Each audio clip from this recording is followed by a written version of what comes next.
नमस्कार दोस्तों, स्वागत है आपका आज के मुख्य समाचार में, जिसमें सबसे पहली और बड़ी खबर में जिक्र होगा कि राष्ट्रपति बाइडेन ने दी दुनिया को चेतावनी, बहुत तेजी से फैल सकता है ओमिक्रॉन, जल्द लगवाएं बूस्टर डोज। दूसरी बड़ी खबर में जिक्र होगा कि पाकिस्तान हुआ दिवालिया, चीन की दोस्ती में चकनाचूर हुई इकोनॉमी। तीसरी बड़ी खबर में आपको बताएंगे कि चीन की सरजमी पर लगते हैं भारत माता के जयकारे के नारे, स्वतंत्र देव सिंह का बड़ा बयान। चौथी बड़ी खबर में आपको बताएंगे कि पीएम मोदी के नाम पर एक और उपलब्धि, सर्वोच्च नागरिक अवार्ड से सम्मानित करेगी भूटान की सरकार। और पांचवी बड़ी खबर में जिक्र उत्तर प्रदेश के विधानसभा चुनाव का, 6 रूट, 6 रथ यात्रा और 403 सीटें, भाजपा ने बना लिया है उत्तर प्रदेश में जीत का महाप्लान। दोस्तों, हर एक खबर की गहराई में आपको ले जाएंगे, लेकिन उससे पहले अगर आपको भी ऐसा लगता है कि मोदी है तो हर जीत मुमकिन है, और अगर आपको भी देश की सेना पर पूरा भरोसा है तो आप अभी इस वीडियो को लाइक कीजिए, चैनल पर नए हैं तो लाल बटन को दबा के चैनल को सब्सक्राइब कीजिए, घंटी बजाकर कमेंट में लिखिए जय हिंद। दोस्तों, रुक करते हैं सबसे पहली और बड़ी खबर की तरफ। राष्ट्रपति बाइडेन की चेतावनी, बहुत तेजी से फैलने वाला है ओमिक्रॉन वेरिएंट, जल्द लगवाएं बूस्टर डोज। जी हां दोस्तों,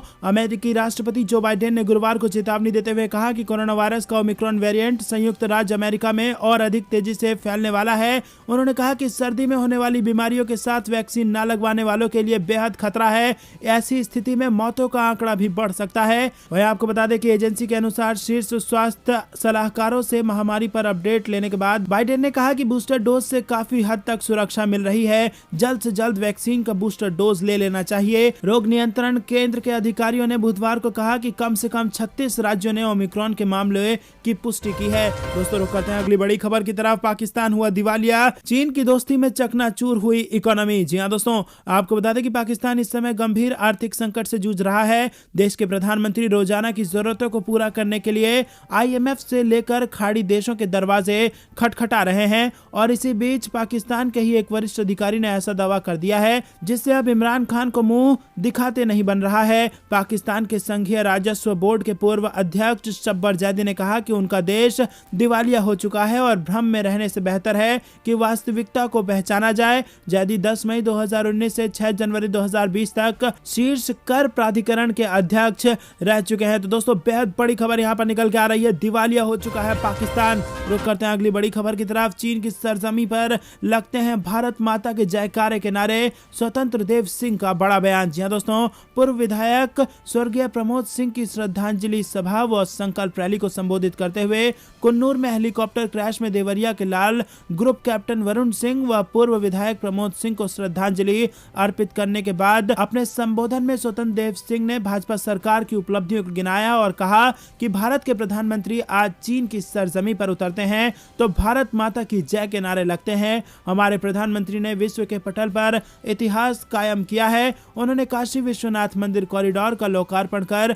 काशी को विश्व के मंच पर लाकर खड़ा कर दिया है। इस कॉरिडोर के तहत तैयार होने से बनारस में रोजगार में इजाफा हुआ है। योगी आदित्यनाथ सरकार की प्रशंसा करते हुए उन्होंने कहा कि आज गुंडे अपराधी जेल में है या प्रदेश छोड़कर कहीं अन्यत्र छिप गए हैं। उन्होंने कहा कि देश है तो हम हैं, हम अपने देश के सम्मान की रक्षा करना जानते हैं, और इसी बात पर आने वाले 2022 के चुनाव में सूबे में दोबारा भाजपा की सरकार बनने जा रही है। कार्यक्रम में भोजपुरी गायक पवन सिंह व अनुपमा यादव ने श्रद्धांजलि गीत गाया, जिससे उपस्थित जन सैलाब झूमने पर मजबूर हो गया। इस दौरान भाजपा क्षेत्रीय उपाध्यक्ष धर्मेंद्र सिंह और तमाम बड़े नेता मौजूद रहे। तो दोस्तों, आपको बता दें कि चीन की सरजमी पर लगते हैं भारत माता की जय के नारे। अगर आप भी ऐसा मानते हैं दोस्तों, तो तुरंत इस वीडियो को लाइक जरूर कीजिए और कमेंट में अपनी राय बताइए। रुक करते हैं अगली बड़ी खबर की तरफ। प्रधानमंत्री मोदी के नाम एक और उपलब्धि, सर्वोच्च नागरिक अवार्ड से सम्मानित करेगी भूटान की सरकार। जी हां दोस्तों,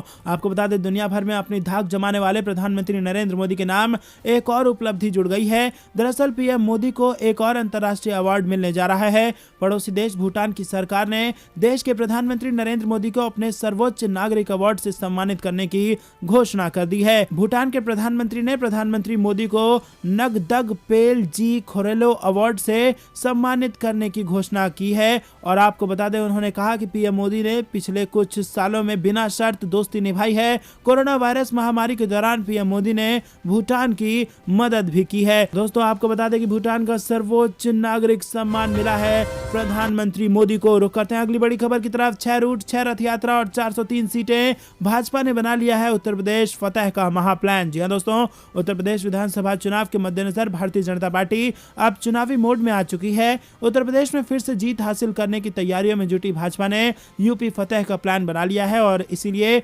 भाजपा 19 दिसंबर से जन विश्वास यात्रा की शुरुआत करने जा रही है। क्या है पूरी खबर जरूर बताएंगे, लेकिन उससे पहले अगर आपको भी ऐसा लगता है कि प्रचंड बहुमत से बनने जा रही है भाजपा की सरकार, तो दोस्तों अगर अभी तक लाइक नहीं किया तो वीडियो को लाइक जरूर कीजिए और कमेंट में बताइए कि कितनी सीटें भाजपा को मिलने वाली हैं। आपको बता दें, हर वोटर और समाज के हर तबके तक पहुंचने के लिए 19 दिसंबर से यूपी में भारतीय जनता पार्टी रथ यात्रा निकालने की तैयारी कर रही है। अभी तक की तैयारी के मुताबिक 6 अलग अलग रूट पर भाजपा रथ यात्राएं निकालेगी जो यूपी के हर विधानसभा को कवर करेगी। रथ यात्राओं के 6 रूट को फाइनल कर लिया गया है। भारतीय जनता पार्टी चुनाव में एक बार फिर जीत हासिल करने के लिए कोई कसर नहीं छोड़ना चाहती है। यही वजह है कि 19 दिसंबर को अवध क्षेत्र की यात्रा की शुरुआत बीजेपी अध्यक्ष जेपी नड्डा अंबेडकर नगर से करेंगे और ठीक इसी दिन यानी 19 दिसंबर को ही कानपुर क्षेत्र की यात्रा की शुरुआत रक्षा मंत्री राजनाथ सिंह करेंगे और इसके अलावा 20 दिसंबर को काशी क्षेत्र की यात्रा शुरू होगी। तो दोस्तों भारतीय जनता पार्टी ने उत्तर प्रदेश की चुनाव में जीत का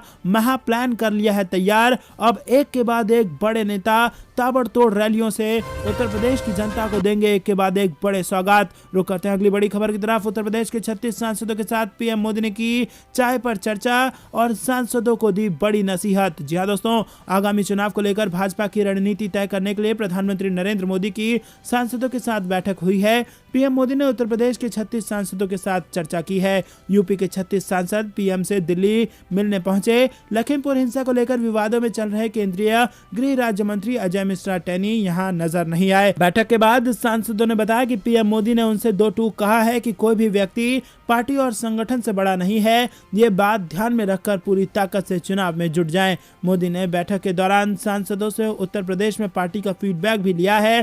साथ ही लखीमपुर किसान हिंसा का टेम्परेचर भी समझने की कोशिश की है। आधे घंटे की मुलाकात के बाद सभी सांसद पीएम आवास से निकले।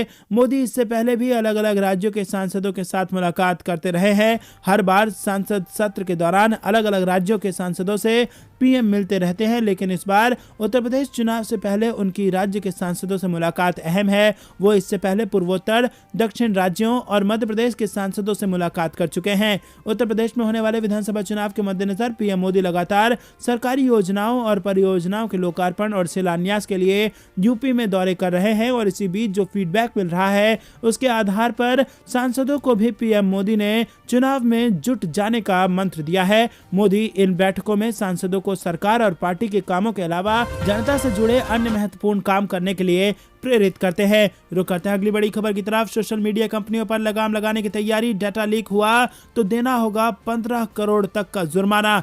जी दोस्तों, डाटा लीक को लेकर सोशल मीडिया कंपनियों पर नकेल कसने की तैयारी चल रही है। गुरुवार को पर्सनल डाटा प्रोटेक्शन बिल पर ज्वाइंट पार्लियामेंट्री कमेटी की रिपोर्ट राज्यसभा और लोकसभा में पेश की गई है। संसदीय समिति ने डाटा लीक को रोकने के लिए कानून में कई तरह के प्रावधानों की सिफारिश की है। इसके तहत कहा गया है कि अगर डाटा उल्लंघन किया गया यानी अगर डाटा लीक हुआ तो फिर कंपनियों पर 15 करोड़ तक का जुर्माना लगाया जाएगा या फिर कंपनी से जुर्माने के तौर पर टर्नओवर का 4% रकम ले लिया जाएगा। कंपनियों को छोटे उल्लंघनों के लिए 5 करोड़ रुपए या फिर ग्लोबल टर्नओवर की 2% हिस्सेदारी देनी होगी। अगर इन प्रावधानों को सरकार कानून में शामिल कर लेती है तो फिर फेसबुक, इंस्टाग्राम, गूगल और अमेजॉन जैसी कंपनियों को भारत में डाटा को लेकर बेहद सतर्क रहना होगा।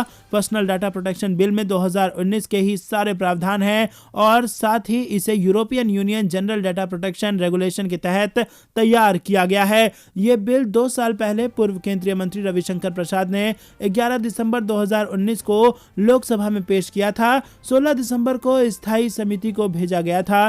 समिति की रिपोर्ट लोकसभा में इसके अध्यक्ष पीपी चौधरी द्वारा प्रस्तुत की गई थी। रुक करते हैं अगली बड़ी खबर की तरफ जो कि मौसम विभाग से जुड़ी आ रही है। अगले 5 दिनों में इन राज्यों में शीतलहर का कहर पड़ सकती है कड़ाके की सर्दी। जी हां दोस्तों, आपको बता दें भारत मौसम विज्ञान विभाग ने बृहस्पतिवार को बताया कि अगले 5 दिनों में पंजाब, हरियाणा, पश्चिमी उत्तर प्रदेश, गुजरात के कुछ हिस्से और उत्तरी राजस्थान में गंभीर शीतलहर की स्थिति रहने का अनुमान है। वहीं आईएमडी ने बताया कि यह अनुमान है कि अगले 4 से 5 दिनों में उत्तर पश्चिम भारत के ज्यादातर हिस्से, इससे सटे मध्य भारत और गुजरात के हिस्सों में तापमान 2 से 4 डिग्री सेल्सियस तक गिर सकता है। पूर्वी भारत के ज्यादातर हिस्सों और महाराष्ट्र में अगले 4 दिनों में तापमान में 2 से 3 डिग्री सेल्सियस की गिरावट दर्ज की जा सकती है। रुक रुक करते हैं अगली बड़ी खबर की तरफ। चुनावी समीकरणों में आगे निकलने के लिए सहयोगी दल के साथ भाजपा की बड़ी रैली। जी हाँ दोस्तों, आपको बता दें अगले साल की शुरुआत में होने वाले विधानसभा चुनाव 2022 से पहले शुक्रवार को उत्तर प्रदेश की राजधानी लखनऊ में एक गठबंधन सहयोगी दल के साथ पहली बड़ी संयुक्त रैली को मुख्यमंत्री योगी आदित्यनाथ तथा केंद्रीय गृह मंत्री अमित शाह संबोधित करेंगे। गुरुवार को ही समाजवादी यूरोप में मंडरा रहा है तीसरे विश्व युद्ध का खतरा, पुतिन की जिद है इसकी वजह। वहीं अगले एक महीने में ज्यादा खतरनाक हो सकता है ओमिक्रॉन, IMF चीफ इकोनॉमिस्ट ने दी है इसको लेकर के बड़ी चेतावनी। भारतीय सीमा के निकट चीनी सैन्य निर्माण से पेंटागन चिंतित, कहा पीपुल्स लिबरेशन आर्मी को जवाब देने में सक्षम है भारत। पीएम मोदी और चीनी राष्ट्रपति शी जिनपिंग की बैठक कराएंगे पुतिन, रूस ने दिए हैं इसके संकेत। वहीं देश में ओमिक्रॉन ने पकड़ी रफ्तार, एक ही दिन में मिले 14 नए मामले, गृह मंत्रालय ने की हालात की समीक्षा। जम्मू कश्मीर के कुलगाम में सुरक्षा बलों और आतंकियों के बीच मुठभेड़, 2 आतंकियों का हुआ सफाया। यूपी को देश के सबसे लंबे गंगा एक्सप्रेसवे का मिलेगा उपहार, पीएम मोदी 18 दिसंबर को करेंगे इसका शिलान्यास। वहीं आधार से जुड़ सकेगा वोटर कार्ड, वोटिंग में फर्जीवाड़ा रोकने के लिए मोदी सरकार का बड़ा कदम। सपा कांग्रेस को भाजपा ने दिया झटका, कई नेताओं की घर वापसी के साथ 13 ने ज्वाइन कर ली भारतीय जनता पार्टी। फिर से सस्ता हो सकता है पेट्रोल, मोदी सरकार ने लिया ये बड़ा फैसला। यूपी का अनुपूरक बजट 2020-21 चुनावी साल में श्रमिकों पर मेहरबानी, भरपूर बिजली की तैयारी, असंगठित श्रमिकों को 500 रुपए। दोस्तों इसी प्रकार की और बड़ी हेडलाइंस आपका इंतजार कर रहे हैं, लेकिन उससे पहले फिर से आपसे निवेदन, अगर आपको भी देश की सेना पीएम मोदी पर पूरा भरोसा है और मानते हैं कि मोदी है तो हर जीत मुमकिन है, तो दोस्तों वीडियो को लाइक करना मत भूलिएगा।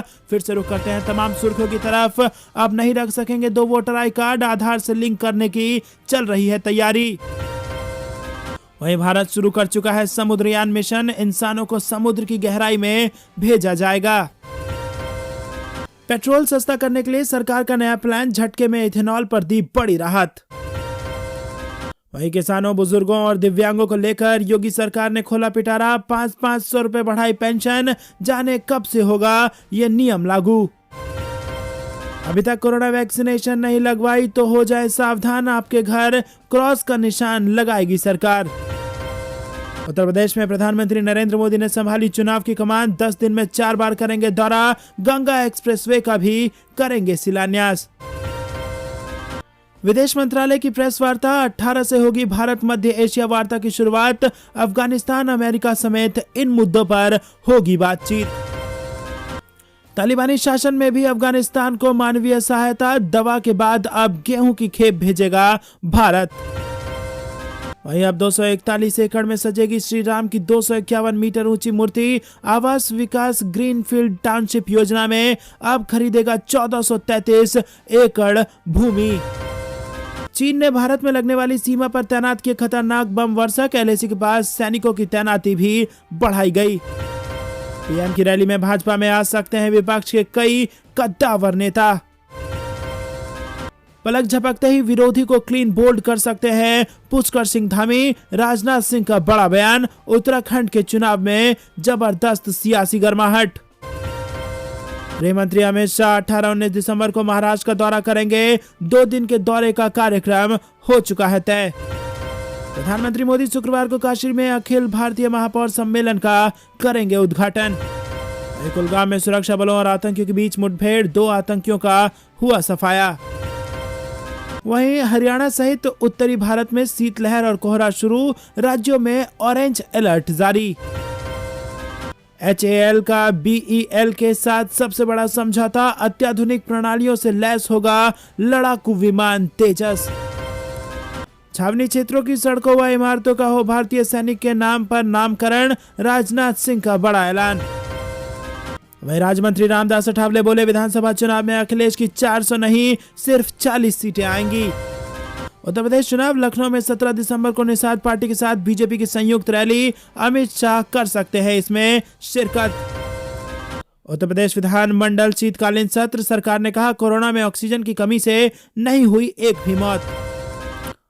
17 जिलों के 6117 गांव में नल से जल पहुंचाने की योजना, 10,000 करोड़ रुपए के सप्लीमेंट्री बजट को मध्य प्रदेश में कैबिनेट ने दी मंजूरी। वहीं खुशखबरी, 23 दिसंबर को मेरठ आएंगे मंत्री नितिन गडकरी और शहरवासियों को देंगे करोड़ों की सौगात।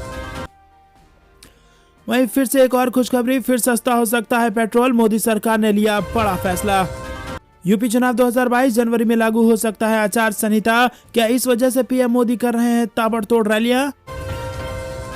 तो दोस्तों ये थी दिन भर कुछ बेहद जरूरी और बड़ी हेडलाइंस। आगे की खबर भी है बेहद जरूरी, अंत तक खबर में ध्यान से बने रहिएगा। लेकिन उससे पहले फिर से आपसे निवेदन, अभी तक अगर वीडियो लाइक नहीं किया है तो कृपया करके वीडियो लाइक करके अपना समर्थन और आशीर्वाद दें। रुक करते हैं सबसे पहली बड़ी खबर की तरफ। यूरोप में मंडरा रहा है तीसरे विश्व युद्ध का खतरा, पुतिन की जिद है इसकी वजह। जी हाँ दोस्तों, आपको बता दें कि रूस के 1 लाख से ज्यादा सैनिक भारी हथियारों के साथ यूक्रेन की सीमाओं पर तैनात हैं। दोनों देशों के बीच युद्ध के हालात बने हुए हैं। ऐसे में यूक्रेन के एक मंत्री ने दावा किया है कि अगर रूस ने हमला किया तो तृतीय विश्व युद्ध शुरू हो सकता है। इसके अलावा अमेरिकी खुफिया एजेंसी ने आगाह किया है कि रूस जनवरी में यूक्रेन पर हमला कर सकता है। यूक्रेन के बॉर्डर पर सैनिकों की तैनाती को लेकर रूस का कहना है कि वो अपने देश के किसी भी हिस्से में सैनिकों को तैनात करने के लिए स्वतंत्र है और दुनिया के किसी भी देश को इससे दिक्कत नहीं होनी चाहिए। स्काई न्यूज से बात करते हुए यूक्रेन के पूर्व सैनिकों के मंत्रालय की मंत्री यूलिया लापुतिना ने कहा है कि अगर रूस ने हमला किया तो उनका देश अपना बचाव करने के लिए तैयार है।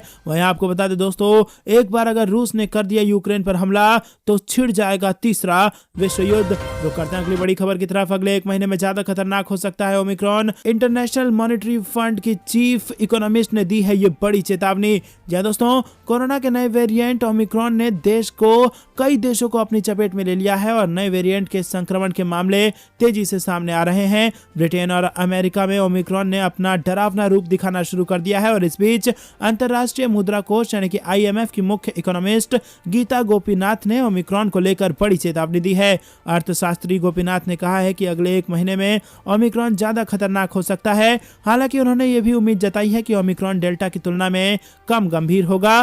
गीता गोपीनाथ ने एक बड़े न्यूज चैनल से बात करते हुए कहा कि अगले 1-2 महीना में ओमिक्रॉन ज्यादा संक्रामक हो सकता है, जिससे संक्रमितों की संख्या में तेजी आ सकती है और इससे अस्पताल भी प्रभावित हो सकते हैं। उन्होंने कहा कि यदि ओमिक्रॉन अपनी रफ्तार बढ़ाता है तो फिर एक बार फिर से यात्रा प्रतिबंध लगाया जा सकता है। उन्होंने कहा कि इस समय सबसे जरूरी है वैक्सीनेशन, क्योंकि हमें अब भविष्य में कोविड-19 के नए टीके मिलते रहेंगे। तो करते हैं अगली बड़ी खबर की तरफ। भारतीय सीमा के निकट चीनी सैन्य निर्माण से पेंटागन चिंतित, कहा पीपुल्स लिबरेशन आर्मी को जवाब देने में सक्षम है भारत। जी हाँ दोस्तों, आपको बता दें कि अमेरिकी रक्षा मुख्यालय पेंटागन ने हिमालयी क्षेत्र में भारत से जुड़ी सीमा के करीब चीनी सैन्य निर्माण पर चिंता जताई है। हालांकि विशेषज्ञों और अधिकारियों को भरोसा है कि भारत चीन की पीपुल्स लिबरेशन आर्मी को जवाब देने में सक्षम है।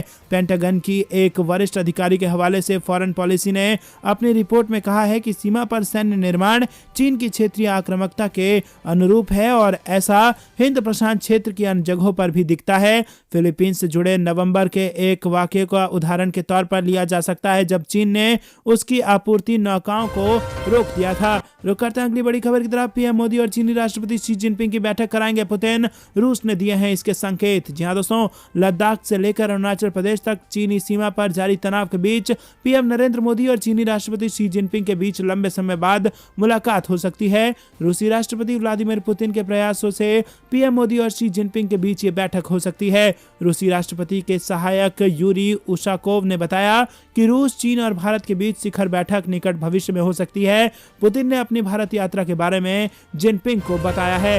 रुक करते हैं अगली बड़ी खबर की तरफ। देश में ओमिक्रॉन ने पकड़ी रफ्तार, एक ही दिन में मिले 14 नए मामले, गृह मंत्रालय ने हालत की समीक्षा। जी हाँ दोस्तों, देश में गुरुवार को ओमिक्रॉन वेरिएंट के 14 नए मामले सामने आए हैं। कर्नाटक में 5 तो तेलंगाना और राष्ट्रीय राजधानी दिल्ली में 4 नए मामले सामने आए हैं, जबकि गुजरात के मेहसाणा जिले की वीजापुर तहसील के एक गांव में एक 41 वर्षीय महिला स्वास्थ्य कार्यकर्ता ओमिक्रॉन से संक्रमित पाई गई। इसके साथ ही देश में ओमिक्रॉन के संक्रमितों का आंकड़ा बढ़कर 83 हो गया है। स्थिति की गंभीरता को समझते हुए केंद्र सरकार भी सक्रिय हो गई है। केंद्रीय गृह सचिव अजय भल्ला ने गुरुवार को देश में कोविड-19 की स्थिति की समीक्षा की है। दोस्तों रुक करते हैं अगली बड़ी खबर की तरफ। कुलगाम में सुरक्षा बलों और आतंकियों के बीच मुठभेड़, 2 आतंकियों का कर दिया गया सफाया। जी हां दोस्तों, जम्मू कश्मीर के कुलगाम जिले में सुरक्षा बलों और आतंकियों के बीच मुठभेड़ शुरू हो चुकी है। प्रवक्ता ने बताया कि सुरक्षा बलों और आतंकियों के बीच ये मुठभेड़ जिले के रेडवानी इलाके में हुई है और सुरक्षा बलों ने 2 आतंकियों को इसमें